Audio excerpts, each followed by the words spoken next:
Hey everybody, welcome back to our mini video series on 1031 exchanges.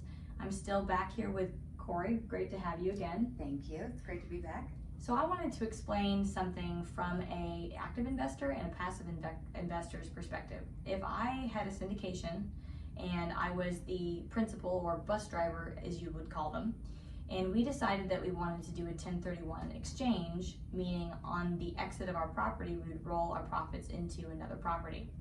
And then from a passive investor's perspective, if I was in that deal and I maybe didn't want to do that, if I had other options, I found out we do.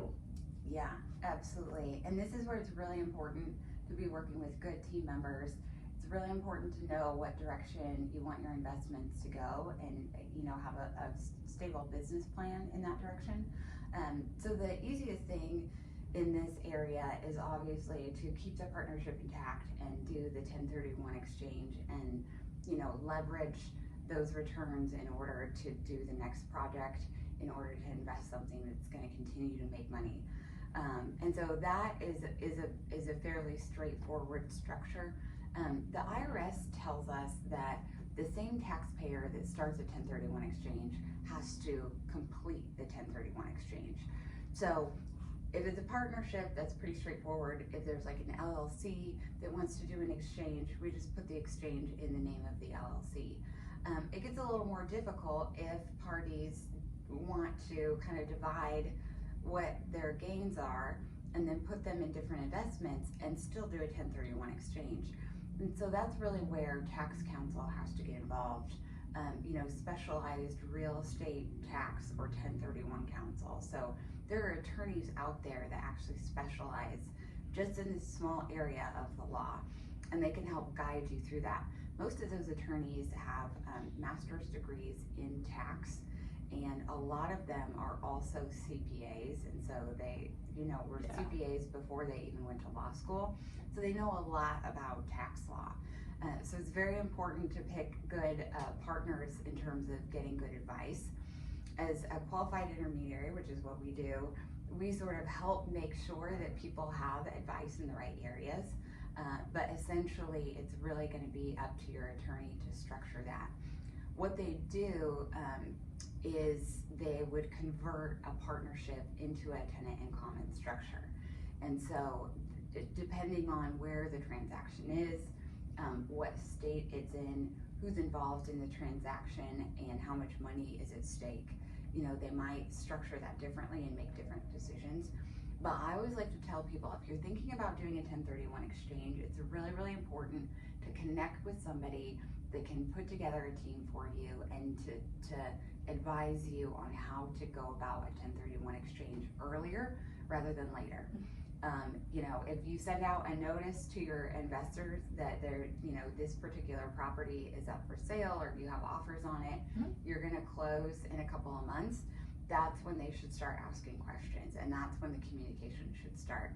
If they wait until the day that the closing is going to happen, it's probably going to be too late to accomplish their investment goals. Meaning to not take part in the 1031, but to tend to comment out? Yeah, so a lot of times the question that we get and the call that I get is, we're at the closing table, we have a particular investor that wants to convert into a tenant on common interest and do a 1031 exchange instead of taking their partnership distribution.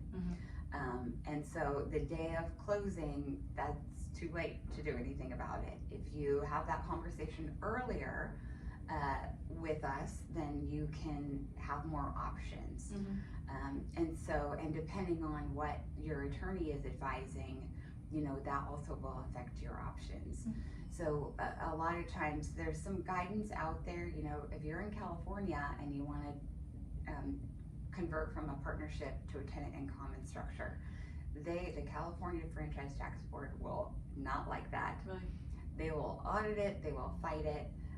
There's been some new case law that's come out that's made it a little bit more favorable to taxpayers converting from a partnership to a tenant in common interest, because I think the court really recognizes, look, you're still investing, you're still going to invest in real estate.